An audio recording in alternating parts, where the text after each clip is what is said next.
अस्सलाम वालेकुम बच्चों। ये क्लास 8 की हिस्ट्री है जिसमें हमने पहले कुछ वीडियोस में हमने इसके जो लेसन 5 है, when people rebel 1857 and after, जो 1857 का जो इवेंट है, वॉर है या जो रिबेलियन था लोगों का, उसके बारे में हमने इस लेसन में इसके कॉजेज़ और कॉन्सिक्वेंसेस देख रहे हैं।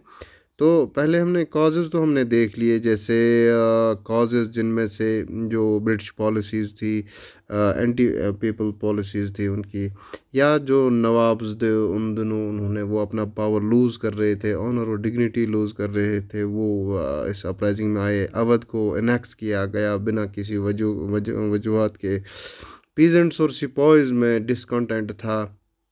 जो सिपाहीज़ थे उन्हें जो है एट पार नहीं किया, जो दर्जा नहीं दिया जाता था जैसे कि उनके काउंटर पार्ट ब्रिटिश सिपाहीज़ थे। तो पीजेंट्स का जो है उन्होंने अपनी जो है वो लैंड्स खो दी थी मनी लैंडर्स के हाथों, क्योंकि उन्हें जो है बहुत ज़्यादा लोन्स दे दे के उनके फंसाया गया था। इसी तरह से जो रिफॉर्म्स हो रही थी, रिफॉर्म्स जैसे एजुकेशन में या प्रैक्टिस ऑफ सती के खिलाफ जो है वो एक उन्होंने एक्ट पास किया 1829 में, या विडोरी मैरिज एक्ट, या क्रिश्चियन मिशनरीज़ को जो है फ्री हैंड दिया गया था कि वो किसी को भी अब किसी भी हिंदू को मुस्लिम ये जो है क्रिश्चियन बना सकते हैं।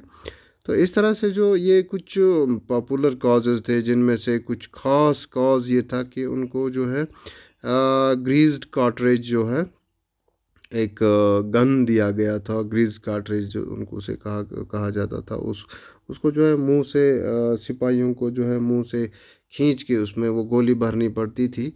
सो एक एक अफवाह फैल गई जो इसमें जो है इस ग्रीज कार्ट्रिज जो हम मुंह से काटते हैं, इसमें इसमें गाय का और सूअर का इसकी चर्बी होती है, जो कि इसमें ग्रीजिंग के लिए इस्तेमाल की जाती है। चूँकि इसमें हिंदूज़ और मुस्लिम्स दोनों के रिलीजियस सेंटिमेंट्स हर्ट होते थे, तो इस वजह से जो है उन्होंने रिजेंट किया कि हम ये वाले जो इस्तेमाल नहीं करेंगे। जब उन्होंने ये कहा कि हम ये इस्तेमाल नहीं करेंगे, तो क्या है कि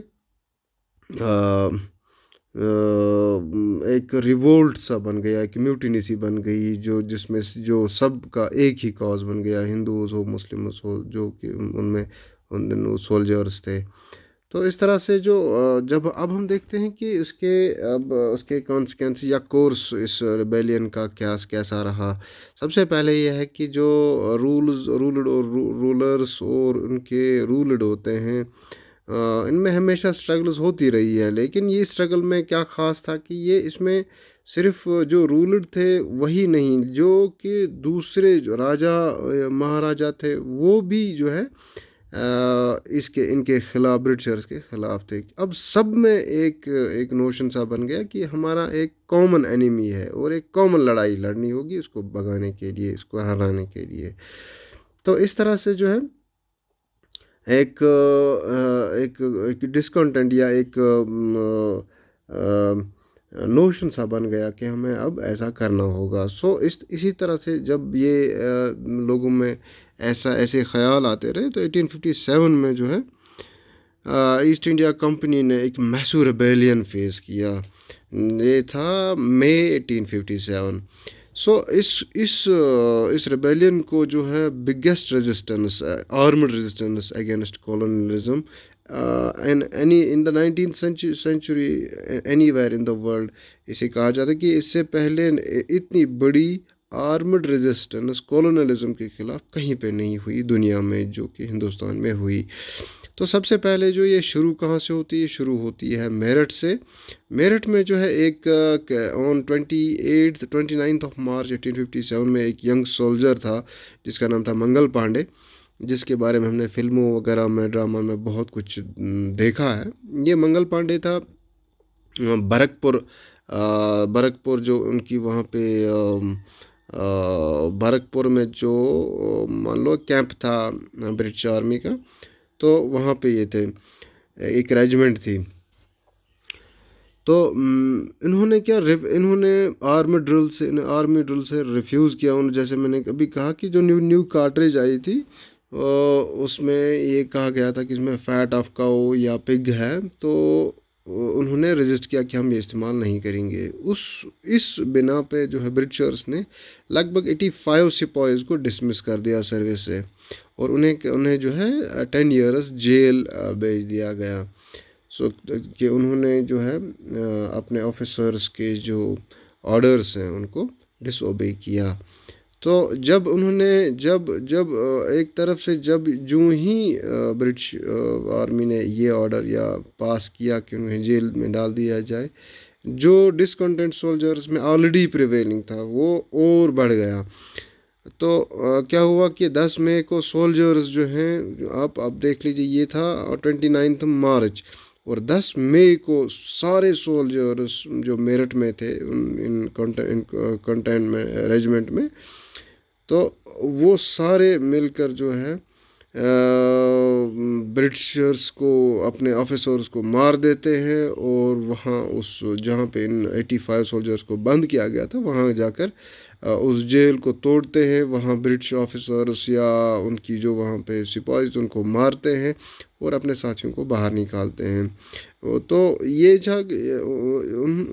जो है एक ख़ास टर्म थी, फिरंगियों को हराना है। फिरंगी जो है वो ब्रिटिश आर्मी के लिए या ब्रिटिशर्स के लिए कॉमनली इस्तेमाल किया जाता था।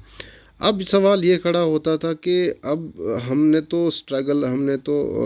इनको हराना है, यहाँ से भगाना है इन फिरंगियों को, अंग्रेज़ों को या ब्रिटिशर्स को, ईस्ट इंडिया कंपनी को।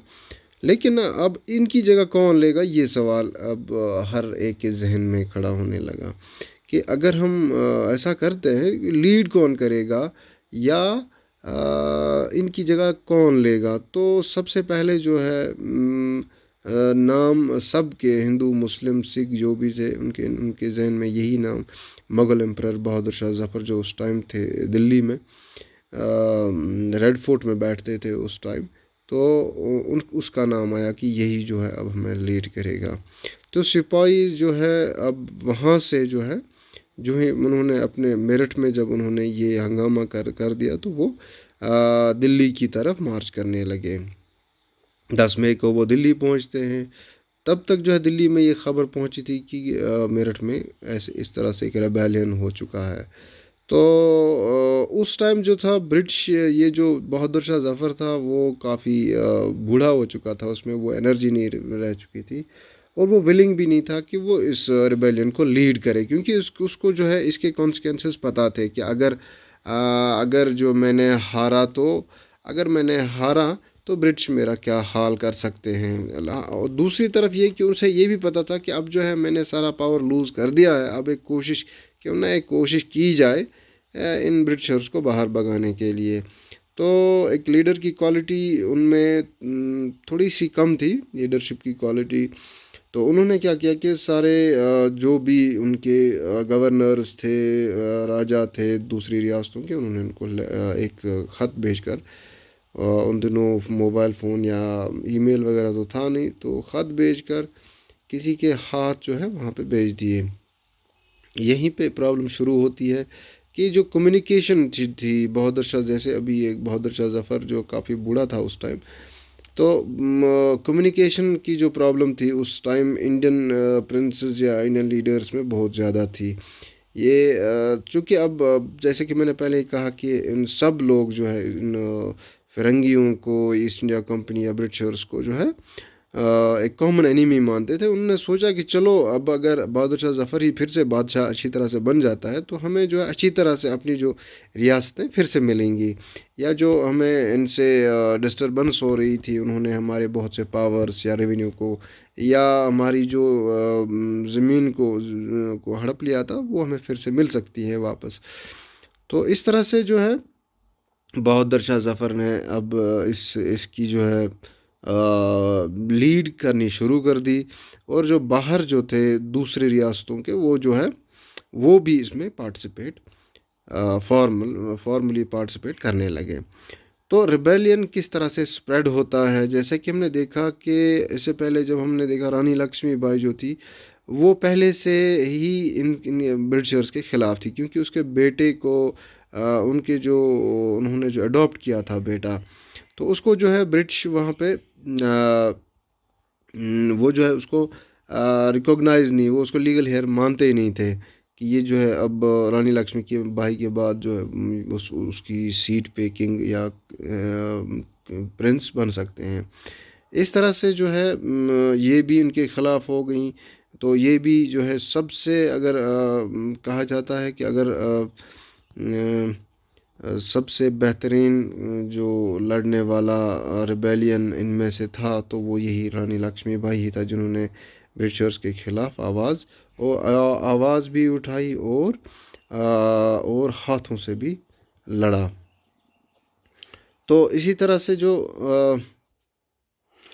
जो नाना साहब थे पेशवा बाजीराव के जो अडॉप्टेड सन थे, उन्होंने भी बहुत सारे फोर्सेस इकट्ठे कर दिए और ब्रिटिशर्स को कानपुर से बाहर निकाल दिया। इसी तरह से जो है और उसको उसने जो खुद को वहाँ पे पेशवा डिक्लेयर कर दिया और उसने कहा कि बहुत मैं यहाँ पे गवर्नर हूँ under the suzerainty of Bahadur Shah Zafar and और लखनऊ में ब्रिजिस कादर ने ऐसा किया। उन्होंने जो है वो जो है नवाब वाजिद अली शाह के जो है बेटे थे। उन्होंने जो है उन्होंने भी बहादुर शाह जफ़र को किंग मान के जो है वहाँ पे ब्रिटिशर्स के ख़िलाफ़ अपनी फोर्सेस इकट्ठे कर लिए और ब्रिटिशर्स को वहाँ से निकाल दिया। रानी लक्ष्मीबाई ने भी जो है उन्होंने भी ज्वाइन कर दिया सिपाहीज़ को और अलॉन्ग विद तांत्या तोपे जो है उन्होंने ब्रिटिशर्स के ख़िलाफ़ लड़ा। तो मंडला रीजन जो है मध्य प्रदेश में, वहाँ वहाँ पे रानी अवंतीबाई लोधी ने रामगढ़ में आर्मी के ख़िलाफ़ ब्रिटिश आर्मी के ख़िलाफ़ जो है वहाँ पे अपनी आर्मी लड़ाई लड़ी। तो इस तरह से जो है हर जगह से हर गांव से जो है ब्रिटिशर्स को मात खानी पड़ रही थी, क्योंकि वो आउट नंबर हो रहे थे, मतलब वो बहुत कम थे और जो सोल्जर्स थे इंडियन गवर्नर्स के अंडर वो बहुत ज़्यादा थे, लोग थे जो इंडियंस थे तो वो बहुत ज़्यादा थे। इस तरह से जो है अवध में भी और बहुत अब बहुत सारी जगहों पे जो है रिलीजियस लीडर सामने आए, जैसे मौलवी फैज़ुल्लाह जो था, सॉरी मौलवी अहमदुल्ला शाह था, वो फैज़ाबाद से थे। उन्होंने जो है उन्होंने भी लोगों को जो है इकट्ठा करके उनके ख़िलाफ़ ब्रिटिशर्स के ख़िलाफ़ आवाज़ उठाने के लिए जमा कर दिया और उनके ख़िलाफ़ जो है वो फिर कहाँ पहुँचे, दिल्ली की तरफ उन्होंने मार्च किया। इसी तरह से बहुत सारी जगहों पे गाजी जो बख्त खान थे जैसे सोल्जर थे बरेली के, उन्होंने भी जो है दिल्ली के लिए मार्च किया। तो इस तरह से हम देखते हैं कि हर गांव हर गली में जो है ये रिबेलियन फैल चुका था और ब्रिटिशर्स हर जगह हार रहे थे। तो जैसे कि हम एक जगह पे ब्रिटिश कमांडर इन चीफ ने एक लेटर में एक कम्युनिकेशन भेज दी कि हमारे जो हैं लोग आउट नंबर हो रहे हैं, मारे जा रहे हैं, हमें हमें यहाँ पे हर जगह शिकस्त मिल रही है और हर विलेज इवन हम जो ज़िम्मेदार हमारे साथ हुआ करते थे वो भी हमारे ख़िलाफ़ हो चुके हैं, तो हम क्या करें। तो इस तरह से हमें पता चलता है कि जो ये रिबेलियन था, अब तक जो हम देखते हैं कि ये जो इंडियंस ही इसको अभी तक विक्टोरियस थे इस रिबेलियन में। तो आगे देखते हैं, आगे हम दूसरे वीडियो में कल देखते हैं कि कंपनी जब फाइट बैक करती तो क्या होता है। तो तब तक के लिए जो है आप इसको रिपीट में देख सकते हैं, अगर आपको स्लो लगे तो फास्ट मोड में इसको देख सकते हैं। बाकी थैंक यू।